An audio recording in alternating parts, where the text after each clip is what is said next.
Bonjour, je suis Gabriel Gross, fondateur de Météo Protect. Météo Protect est un courtier en produits d'assurance contre le risque météo, c'est-à-dire que nous aidons les entreprises à comprendre quel est l'impact de la météo sur leurs revenus ou sur leur structure de coûts, et nous les aidons à se couvrir contre les conséquences d'une météo anormale. Alors Météo Protect existe depuis 2 ans maintenant.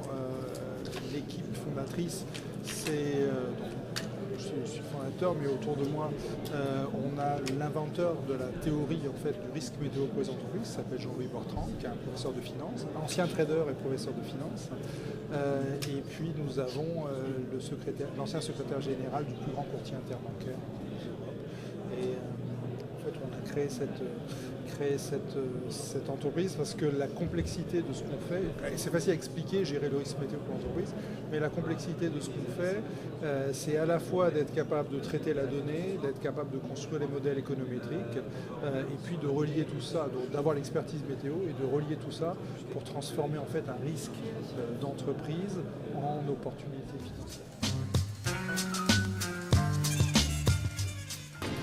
En fait, nous manipulons à la fois des données économétriques, des données de l'entreprise, et puis des données météo qui sont des données exogènes. C'est des masses de quantité très très importantes. L'analyse que nous faisons, c'est en général des modèles assez complexes et des régressions non linéaires. Donc toujours des problématiques de temps de traitement et des problématiques de gestion de la masse de données. C'est une problématique traditionnelle de Big Data. La bonne nouvelle, c'est que les logiciels, notre environnement de développement, c'est l'environnement R, qui est un environnement qui est déjà connecté avec ANA.